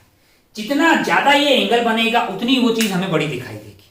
हाँ भाई, यही होता है। अगर ये वाला जो ए है वो यहाँ पे खड़ा होगी, तू जब देखेगा ना तो तेरी आंखों पे इसके 2 पॉइंट पे जो एंगल बनाया है वो बड़ा है कंपेयर टू ये वाला है कि नहीं यार? अच्छा भाई साहब, बहुत बढ़िया। तुम्हारी आंखें जो है जितना बड़ा एंगल बनता है उतना ही चीजों को बड़ा देख पाती है। अच्छा मैं बोलो ये कितने पॉइंट है, या ये दो कितने पॉइंट है, तो तुम्हें आराम से बोलोगे कि 2 पॉइंट है। और अगर मैं यहाँ पे बहुत छोटे छोटे छोटे छोटे से 2 पॉइंट बना के यहाँ पे आके देखूं तो हो सकता है कि मुझे वो बहुत पास में दिखे, मतलब वो एक ही पॉइंट दिखे या फिर 2 अलग अलग दिखाई ना दे। क्यों? क्योंकि उन दोनों पॉइंट के द्वारा जो मेरी आंखों पे जो एंगल बन रहा है वो बहुत ही कम है। यानी किसी भी ऑब्जेक्ट का, यानी कोई भी ऑब्जेक्ट है अगर वो x दूरी पे रखा हुआ है तो वो जो थीटा बना रहा है ये थीटा हमारे लिए 1 मिनट से ज्यादा होना चाहिए। 1 मिनट या उससे ज्यादा होना चाहिए। अगर 1 मिनट से भी कम एंगल बन रहा है फिर हमारी आंखें उसको अच्छे से देख नहीं पाती, हमारी आंखें उसको देख नहीं पाती। अच्छा भाई साहब, बहुत बढ़िया, बहुत ही शानदार। अब आप ध्यान से देखें तो ये जो पॉइंट्स हैं, 2 पॉइंट्स हैं, या यहाँ पे जो 3 पॉइंट्स हैं, ये आपको दिखाई देंगे कि नहीं देंगे वो आपके एंगल पे भी डिपेंड कर रहा है। इसको और ज्यादा अच्छे से आप वेव ऑप्टिक्स में रिजोल्यूशन के नाम से समझेंगे, पावर ऑफ रिजोल्यूशन की बातें करेंगे तो आप वेव ऑप्टिक्स में इनकी बातें को बहुत ज्यादा अच्छे से पढ़ेंगे कि 2 पॉइंट यहाँ पे रखे हो तो किस तरह से उसको अच्छे से रिजोल्व किया जाता है, यानी देखा जा सकता है। खैर वो बातें अपन वेव ऑप्टिक्स की है तो यहाँ पे नहीं करते, अपन छोटी छोटी बातें यहाँ पे करते हैं कि अगर आप ध्यान से देखें, ध्यान से अगर आप बिल्कुल आपको वहां पढ़ाया जाएगा resolving power, radiate criteria of resolving वगैरह। अगर मान लो हमने एक ऑब्जेक्ट को यहाँ पे रख दिया, वो ऑब्जेक्ट हमारी आंखों पे एंगल बना रहा है थीटा, जितना ज्यादा ये थीटा होगा उतना ही हमको ऑब्जेक्ट बड़ा दिखाई देगा। मैंने कहा इसी बात का तो फायदा उठाते हैं लोग, है ना। जैसे मान लीजिए कि हनुमान जी को एक पूरा पहाड़ उठाना है ना, है कि नहीं यार? दूर पे आप पहाड़ को रख दीजिए, जो एक्टिंग कर रहा है एक्टर उसको मान लीजिए एक पहाड़ उठाना है तो पहाड़ को बहुत दूर रखिए, कैमरा से बहुत दूर यहाँ पे पहाड़ रख दीजिए, है कि नहीं यार, है ना। और आप क्या कीजिए, हाथ को कैमरा के बहुत पास में रखिए, फिर आप फोटो ले लीजिए। तो आप क्या करेंगे, उसको उठा लेंगे ना। ये टाइम पास आपने किया होगा, बहुत टाइम पास किया होगा। कभी कभी आपने जो है सनसेट हो रहा है तो सन के नीचे हाथ लगा दिया होगा, कभी कभी हीरो बन के टावर के ऊपर हाथ लगा दिया। 1 मिनट, है कि नहीं यार? क्योंकि वहां पे तू पास में रहता था तो तेरा एंगल जो है आई पे ज्यादा बड़ा बन रहा है, इसलिए तू वहां पे बड़ा दिख रहा था। लेकिन वो टावर बहुत दूर था, उसका एंगल तेरी आंखों पे छोटा बन रहा था, इसलिए वो छोटा दिखा। तो तेरा ये बिल्कुल बहुत आसानी से, अरे लोग ऐसे खड़े होते हैं गांव में, खड़े होके ऐसे हाथ कर देते हैं, उधर से जो है मतलब टिकटॉक वाले लोग ऐसे ऐसे हाथ खड़ा करके ऊपर फोटो खिंचवाते हैं ना टावर के ऊपर हाथ लगा के, या फिर सनसेट वगैरह हो रहा होता है तो ऐसे हाथ रखते फिर उधर सन को लगा के ऐसे टाइम पास करते हैं ना, आपने भी कई लोगों ने किया होगा, है ना। तो उसमें क्या चीज होती है कि जो जैसे आपका हाथ बहुत छोटा है लेकिन आपका हाथ जो है कैमरा के लेंस से या आपकी आंखों के लेंस जो भी वहां पे ऑब्जर्वर है उसके बहुत पास में होता है, उसके द्वारा बनने वाला एंगल बड़ा होगा तो उसको वो बड़ा लगता है। अच्छा, एक छोटी सी बात समझ में आई कि यार ऑब्जेक्ट कितना बड़ा दिखाई देगा वो इस बात पे डिपेंड करता है कि उसके द्वारा आंखों पे कितना ऑब्जेक्ट बन रहा है, कितना बड़ा एंगल बन रहा है, सॉरी। और हमारी आंखों के लिए अगर उसको दिखना है तो 1 मिनट से यानी 60 मिनट्स मिलके आपके पास 1 डिग्री बना देती है, तो 1 मिनट से बड़ा होना चाहिए। अच्छा भाई साहब, बहुत बढ़िया, बहुत ही शानदार। फिर तो लोग बोलेंगे भाई साहब इसको पास लाओ ना बे, पास लाओ भाई साहब, पास ले आओ। पास जैसे जैसे लाओगे तो क्या ये एंगल बढ़ रहा है? मैंने कहा जैसे जैसे पास लाएंगे एंगल बढ़ता जाएगा, फायदे का सौदा है कि नहीं है? मैंने कहा बिल्कुल है, लेकिन एक दिक्कत है। मैंने कहा x जो है वो d से कम नहीं हो सकता। अगर ध्यान रखें कि आपके पास थीटा 1 मिनट से बड़ा भी होना चाहिए, लेकिन अगर उसके लिए आप ऑब्जेक्ट को पास में ला सकते हैं, ऑब्जेक्ट को पास लाए, पास लाते गए, लेकिन भाई साहब आप बोल दोगे कि इतना पास लाओ, इतने पास लाओ कि थीटा बढ़ता ही जाए। मैं बोलूंगा उतना पास लाओगे फिर वैसे ही नहीं दिखेगा, क्योंकि हमारी जो आंख का जो लेंस है उसकी अकोमोडेशन की जो लिमिट है वो भी है, क्योंकि 25 सेंटीमीटर से कम फिर जो है वो वाला ऑब्जेक्ट हमें नहीं दिखते। तो आप समझिए कि थीटा इससे बड़ा होना चाहिए, उसके लिए x कम कर सकते हैं, लेकिन x भी d से कम नहीं हो सकता। अच्छा, मान लीजिए बहुत छोटा आइटम, बहुत छोटा, वो 9th क्लास में प्याज का झिल्ली विल्ली देखने के लिए अपन लोग पहुंच गए थे। बहुत छोटा आइटम है, बहुत छोटा, बहुत ही ज्यादा छोटा आइटम है, बहुत भाई साहब ये बहुत ही जो स्मॉल सा आइटम है, इसको अपन पास में लाते गए, हमारी आंख है पास में लाते गए भाई साहब। मैंने कहा मिनिमम पास जो ला सकते हो वो डी है, क्योंकि डी से ज्यादा पास ले आए तो वैसे ही देखने वाला नहीं है। तब इसने अगर एंगल जो बनाया है, अगर ये थीटा 1 मिनट से कम हो गया, अगर यहाँ पे ये थीटा 1 मिनट से कम हो गया, जो कि हो जाता है बहुत छोटे आइटम्स के लिए, तब आप बोलोगे भाई साहब कि अब यार नेक्ड आई से, यानी हमारी अपनी खुद की पर्सनल आंखों से, नेक्ड आई से ये आइटम हमें दिखाई देने वाला नहीं है। अगर हम नेक्ड आई से उस आइटम को नहीं देख पाएंगे तो फिर हमें किसी इंस्ट्रूमेंट की जरूरत पड़ेगी, यानी पहला इंस्ट्रूमेंट हमारी आंखें थी। आगे बढ़ते हैं और हमें समझ में आ गया कि अच्छा कोई और इंस्ट्रूमेंट की जरूरत पड़ेगी। मैंने कहा और वो इंस्ट्रूमेंट होता है माइक्रोस्कोप। तो अपन आगे बढ़ते हैं और माइक्रोस्कोप से जो है इस छोटे वाले आइटम को भी अपन देख पाएंगे। एक बात समझ में आ गई क्या, जैसे जैसे ऑब्जेक्ट को पास में लाते हैं हमारी आंखों के ऊपर बनने वाला एंगल जो है, यानी जो विजुअल एंगल है वो बढ़ता रहता है, लेकिन एक कंस्ट्रेंट ये है कि आप x को जो है वो d से कम नहीं कर सकते। तो मिनिमम आप जो है x को d पर ले आइए। अगर आप d पे लाए तब भी जो ये एंगल 1 मिनट से कम है, तब आप नेक्ड आई से उस ऑब्जेक्ट को देख ही नहीं सकते। फिर हमें जरूरत पड़ेगी, हमें कुछ और आइटम की जरूरत पड़ेगी, और हमें पता लगा कि वो आइटम है माइक्रोस्कोप। तो हेडिंग डाल सकते हैं आप माइक्रोस्कोप। माइक्रोस्कोप, आंखें मिटाते हैं, हेडिंग डालते हैं माइक्रोस्कोप। 2 तरह के माइक्रोस्कोप होते हैं मार्केट में, एक का नाम है सिंपल माइक्रोस्कोप, एक का नाम है कंपाउंड माइक्रोस्कोप। आगे देखते हैं अपन की क्या है माइक्रोस्कोप, किस तरह से ये काम करता है। आंख को मिटा देते हैं, चलिए आगे बढ़ते हैं। सेकेंड ऑप्टिकल इंस्ट्रूमेंट पे, उसका नाम है माइक्रोस्कोप। माइक्रोस्कोप सेकेंड में लिख देते हैं माइक्रोस्कोप। अच्छा भाई साहब, बहुत बढ़िया, बहुत शानदार। ये माइक्रोस्कोप 2 टाइप का होगा। पहला अपन बातें करते हैं सिंपल माइक्रोस्कोप की। कौन सा वाला? Simple microscope. Simple microscope. अच्छा, क्या आइटम है वो अपने बात की थी भाई साहब की थीटा बढ़ने लगता है, लेकिन अगर वो डी पे भी रख दें किसी छोटे आइटम को, तब भी थीटा अगर 1 डिग्री भी ना बन पाए, उससे छोटा रहे, तो फिर हमारी नेक्ड आई से पॉसिबल नहीं है। तब अपन बेसिकली सिंपल माइक्रोस्कोप अपन इसका यूज करते हैं। सिंपल माइक्रोस्कोप बहुत ही आसान है, कोई बहुत टफ चीज है ही नहीं। मैंने कहा कैसे? ये जो लेंस पढ़े थे ना आपने, कॉन्वेक्स लेंस, मैंने कहा हाँ, अगर आप ध्यान से देखो ना तो कुछ लोग जो है अखबार वगैरह पढ़ते हुए कैसे लेंस रख देते हैं ऊपर, लेंस से ऐसे जूम कर करके देखते रहते हैं। वो जो आइटम होता है ना बेसिकली सिंपल माइक्रोस्कोप ही होता है। अगर आप ध्यान से देखें तो ये हो गया f, यहाँ पे भी हो जाएगा f, यहाँ पे कहीं हो जाएगा 2f, यहाँ पे हो जाएगा आपका 2f। अच्छा भाई साहब, बहुत बढ़िया। अगर आप ऑब्जेक्ट जो है, अगर आप ऑब्जेक्ट फोकस और पोल के बीच में कहीं रख दोगे, मान लो कि आपने ऑब्जेक्ट को रख दिया है यहाँ पे ऑब्जेक्ट को यहाँ पे रख दिया तो क्या हुआ, इनका एक रे जाएगी ऐसे, वो यहाँ से टप्पा खा के पहुंच जाएगी ऐसे, दूसरी रे ऐसे कहीं जा रही होगी। इन दोनों की इमेज जो है कहीं इसके पीछे यानी एफ के पीछे की तरफ बनती हुई दिखाई देगी। और ये जो इमेज बन रही है, माना कि इसकी हाइट थी अपने पास h, इसकी हाइट हो गई अपने पास h डैश। अच्छा भाई साहब बहुत बढ़िया। ये जो इमेज है इसको अपन देख रहे हैं, यहाँ पे अपने क्या लगा दी है, आई लगा दी भाई साहब। ये अपनी आंख हो गई है, ये अपनी आंख हो गई। अपन किसको देख रहे हैं, अपन इस वाले ऑब्जेक्ट को देख रहे थे, उसकी इमेज बन रही है h डैश। अपना ऑब्जेक्ट जो है, अच्छा भाई साहब बहुत बढ़िया, बहुत ही शानदार। अगर आप ध्यान से देखें तो एक छोटी सी चीज जो यहाँ पे इस तरह के इंस्ट्रूमेंट्स में लौट के आती है, काम आती है, उसका नाम है मैग्नीफाइंग पावर। अच्छा भाई साहब बहुत बढ़िया। ये कौन सा मैग्नीफाइंग पावर है, एंगुलर मैग्नीफाइंग पावर है। कैसे डिफाइन होती है, अगर आप ध्यान से देखें, अब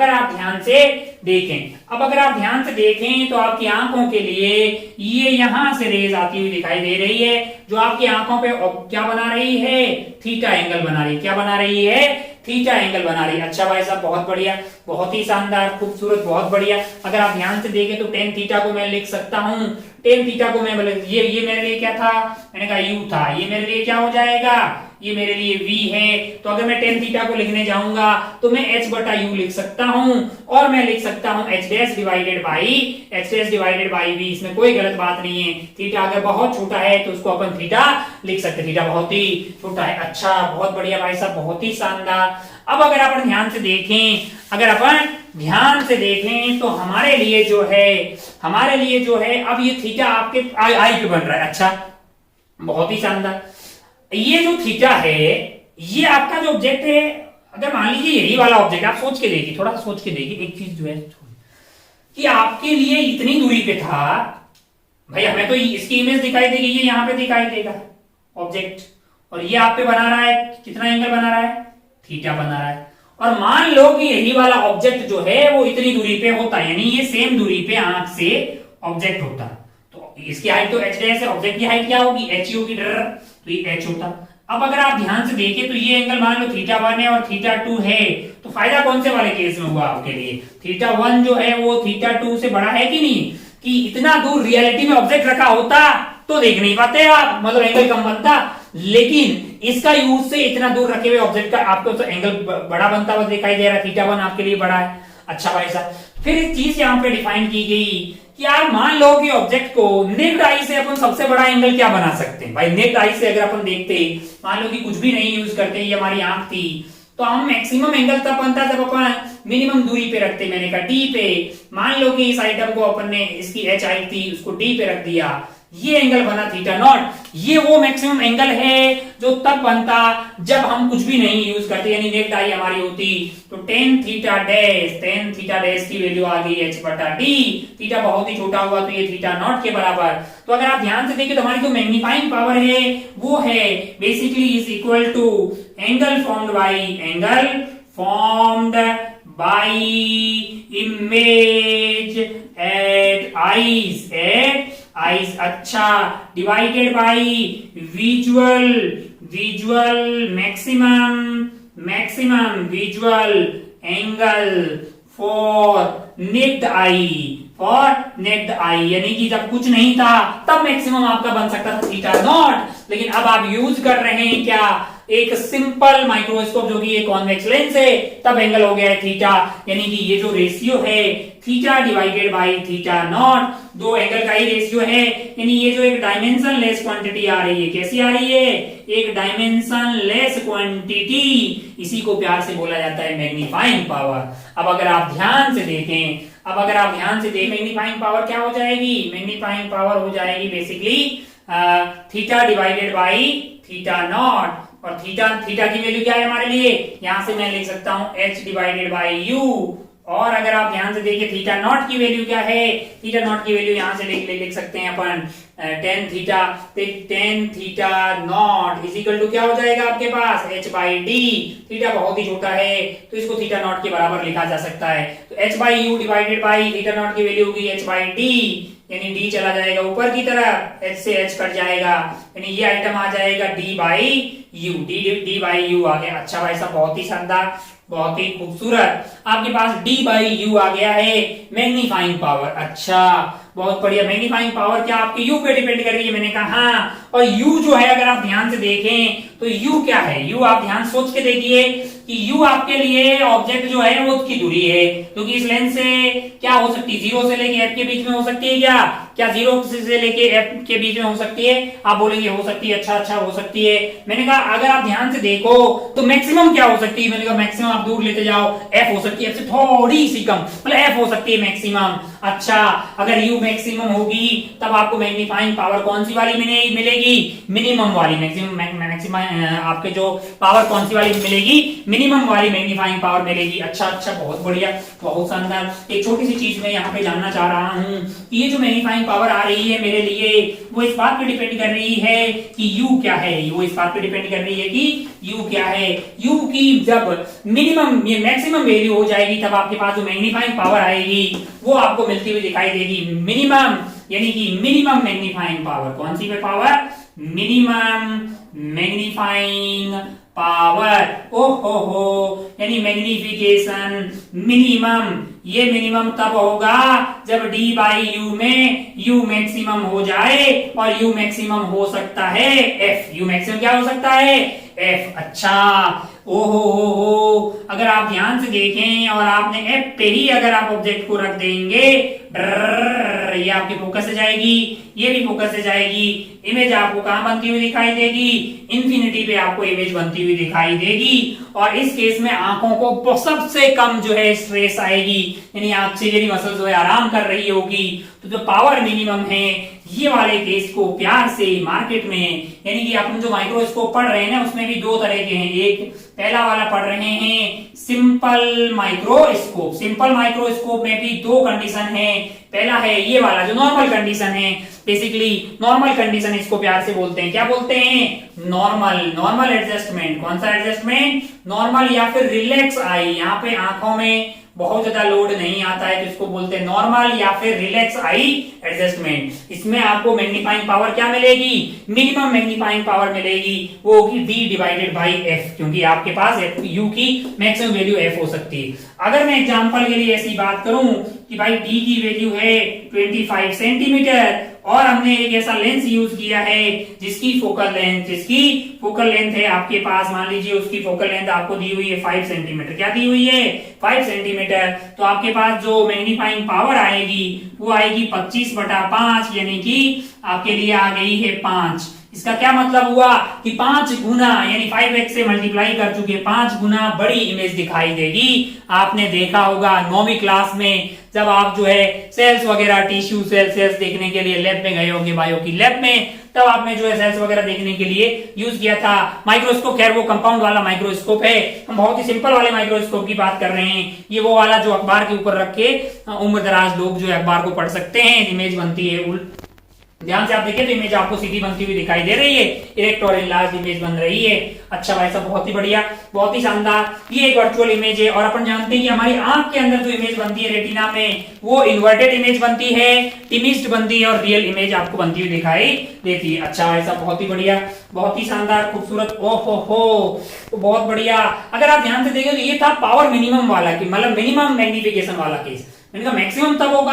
अच्छा, इस वाले केस में अगर आप ध्यान से देखें तो थीटा जो है वो थीटा मिनिमम था। जैसे आप इसको दूर लेके जाओगे ऑब्जेक्ट को, मान लो कि यहाँ पे उठा के ले आए, तब आपके पास ये थीटा क्या हुआ है? मिनिमम हुआ है ना यार।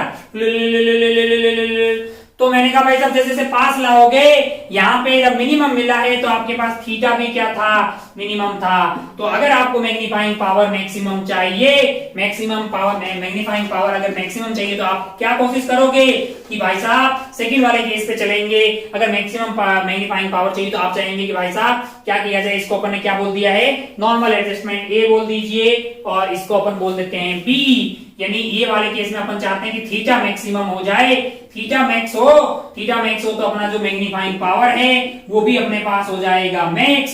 मैंने कहा अरे यार वो तो थीटा बाई थीटा नॉट है। भाई वो तो थीटा बाई थीटा नॉट है तो आप मैक्स कर लो, मतलब मैक्स ही तो करना है आपको यार, है कि नहीं यार? अच्छा,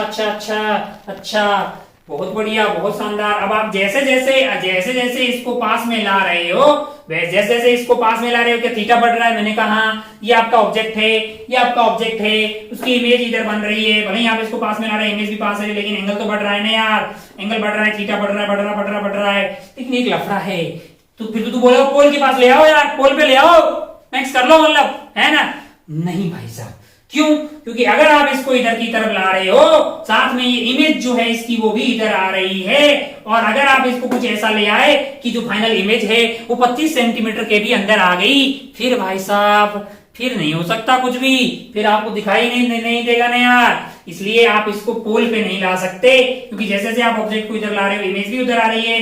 याद रहे कि इमेज जो है वो जो है 25 सेंटीमीटर से इधर नहीं आ सकती, यानी ये जो आइटम है वो 25 सेंटीमीटर से इधर नहीं आना चाहिए। अच्छा भाई साहब, बहुत बढ़िया, बहुत ही शानदार, खूबसूरत, बहुत शानदार। आगे बढ़ते हमें ये पता लगा कि भाई साहब थीटा को जो है अपन मैक्सिमम, मतलब इसको पोल पे नहीं ला सकते, इसको वहां तक ला सकते हैं जहां पे इसको वहां तक ला सकते हैं, यहां तक ला सकते हैं, कहां तक? यू तक ला सकते हैं। लेकिन इस वाले केस में आपके पास जो इमेज बनेगी वो डी पे बन जाएगी, यानी कि v इक्वल टू आपके पास क्या हो गया है? डी हो गया। अच्छा भाई साहब, बहुत बढ़िया, बहुत ही शानदार। हम जानते हैं कि अपने पास जो मैग्नीफाइंग पावर है वो आ गई है आपके पास डी बटा एफ। अच्छा, बहुत शानदार। अब आप ध्यान से देखें तो आपके पास जो d बटा u थी, बेसिकली u तो अपने मिनिमम के केस में उसको ये प्रूव किया, हम ये प्रूव कर चुके कि थीटा बाई थीटा नॉट से d बाई u आ रही। अब आप ध्यान से देखें तो आप यहाँ पे क्या कर सकते हैं, 1 by F is equal to 1 by V minus 1 by U, 1 by V minus 1 by U. अच्छा, ध्यान से अगर आप देखें तो आपको चाहिए 1 बाई यू, यानी 1 by U is equal to आपके पास हो जाएगा 1 by V plus 1 by F, 1 by V plus 1 by F. अच्छा भाई साहब, बहुत बढ़िया, बहुत शानदार। अगर आप ध्यान से देखें तो आपके पास जो ये d है, v की वैल्यू क्या हो सकती है? वो आपके पास d के बराबर हो सकती है। v की वैल्यू आपके पास क्या हो सकती है? d के बराबर हो सकती है। अच्छा, तो अगर आप ध्यान से देखें तो 1 बाई यू की वैल्यू आपके पास आ गई है 1 by D plus 1 by F. अच्छा भाई साहब, बहुत बढ़िया, बहुत ही शानदार। अगर आप ध्यान से देखें तो इस d को उधर ले जाइए, तो क्या मैं यहाँ से d बाई यू की वैल्यू को क्या लिख सकता हूँ? d को दोनों साइड मल्टीप्लाई कर दीजिए तो 1 अपॉन डी बाई एफ आता हुआ दिखाई दे रहा है कि नहीं दे रहा है? मैंने कहा दिखाई दे रहा है। d बाई यू की वैल्यू यहाँ पे क्या आ जाएगी? 1 प्लस डी बाई एफ। यही आपके पास क्या हो जाएगी? मैक्सिमम आपके पास जो मैग्नीफाइंग पावर है उसकी मैक्स वैल्यू मिल जाएगी, और वो मैक्स वैल्यू होगी क्या? वो होगी आपके पास 1 प्लस डी बाई एफ। पिछली बार कितनी आई थी? पिछली बार आपके पास आई थी डी बाई एफ, इस बार आई है 1 प्लस डी बाई एफ। ये मैक्स है, इस वाले केस में थीटा मैक्स है। अगर मैं एग्जांपल के लिए ऐसा कुछ करूं, एग्जांपल के लिए बोलूं कि भाई साहब ऐसा कुछ हुआ, क्या हुआ कि डी की वैल्यू है 25 सेंटीमीटर और एफ की वैल्यू है मान लो 5 सेंटीमीटर, तो मेरे लिए इस बार मैग्नीफाइंग पावर आ गया है, मैग्नीफाइंग पावर मेरे लिए आ गया है 6, यानी कि 6 गुना बड़ी आपको इमेज बनती हुई 6x से मैक्सिफाई आपको जो है जूम की करता हुआ इमेज आपको बनता हुआ दिखाई देगा। मैग्नीफाई करना और रिजोल्व करना अलग बातें हैं, रिजोल्विंग की बातें आप वेव ऑप्टिक्स में करेंगे। मैग्नीफाई करने का मतलब आप सिर्फ सिंपल भाषा में आप देख लीजिए, रिजोल्व करना अलग है, मैग्नीफाई करना वो जूम की तरह ही है। जैसे आप दो मैक्सिमम 6x करना वाला कोई एक आइटम अगर 1 मीटर का है तो वो आपको 6 मीटर का बनता हुआ दिखाई देगा। अच्छा, बहुत बढ़िया। लेकिन इस वाले केस में आपके पास जो इमेज बन रही है वो डी पे बनती हुई दिखाई दे रही है। ऑब्जेक्ट को वहीं बीच में आपने इस तरह से रखा कि इमेज कहां बनी? डी पे। तो इस तरह की जो कंडीशन होती है, ये पहला वाला केस था नॉर्मल या रिलैक्स आई। सेकंड वाला केस में इसको बोलते हैं, इसमें आई को बहुत दर्द होता है, यानी कि आप इसको नॉर्मल या नियर पॉइंट एडजस्टमेंट क्या बोलते हैं? नियर पॉइंट एडजस्टमेंट समझना बहुत जरूरी है। बाकी सवाल तो कुछ सवाल तो रट के भी आप निकाल सकते, फॉर्मूला रट लें काम हो जाएगा, लेकिन हमारा धर्म बनता है कि इतनी इंपॉर्टेंट चीजें हैं उनको समझना चाहिए ताकि आप हर तरह के सवाल को सॉल्व कर पाए। अच्छा, नियर पॉइंट एडजस्टमेंट क्यों बोलते हैं? क्योंकि यहाँ पे इमेज आपके पास, लेकिन यहाँ पे बनती है इसलिए, और यहाँ पे इमेज आपके पास इंफिनिटी पे बन रही थी तो आंखें बहुत चिल थी, तो उसको बोलते हैं अपन रिलैक्स आई। और सेकंड वाले इस केस को क्या बोलते हैं स्ट्रेंड आई। कौन सी आई? स्ट्रेंड आई। स्ट्रेंड आई यानी यहाँ पे आंखों को दर्द होता है। तो आप नॉर्मल या रिलैक्स आई बोल सकते हैं।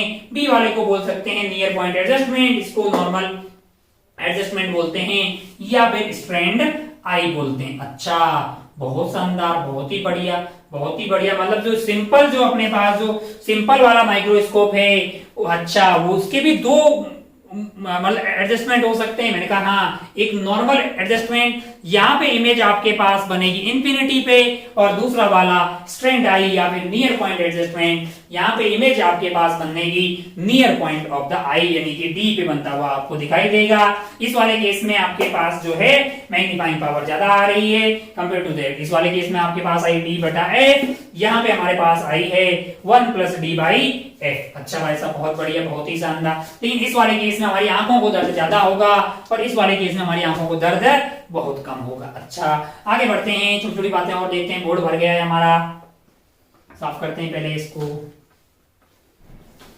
चलिए भाई साहब, तो अभी अपन प्रूव कर चुके हैं कि अपने पास जो दोनों ही केस में जो मैग्नीफाइंग पावर आई थी सिंपल माइक्रोस्कोप के केस में, उसकी वैल्यू जो है मैक्सिमम आई थी अपने पास 1/d बाई एफ, और मिनिमम क्या आई थी?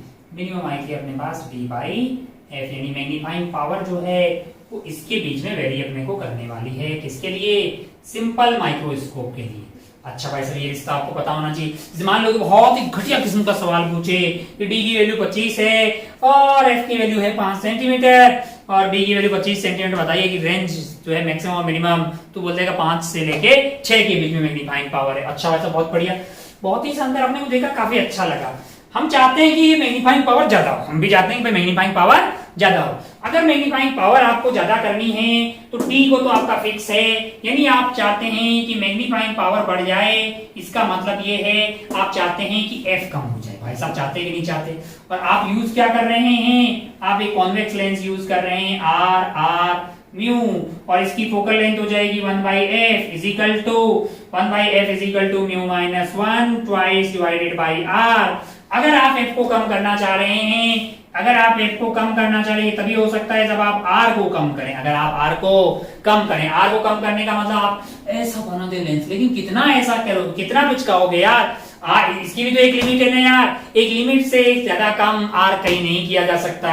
1 सेंटीमीटर, 2 सेंटीमीटर, 3 सेंटीमीटर, इससे ज्यादा और क्या करो? उससे छोटा फिर लेंस बनाना पॉसिबल नहीं है कि नहीं यार? तो एक लिमिट से ज्यादा अपन r को कम नहीं कर सकते, इसका मतलब एक लिमिट से ज्यादा कम f को अपन नहीं कर सकते।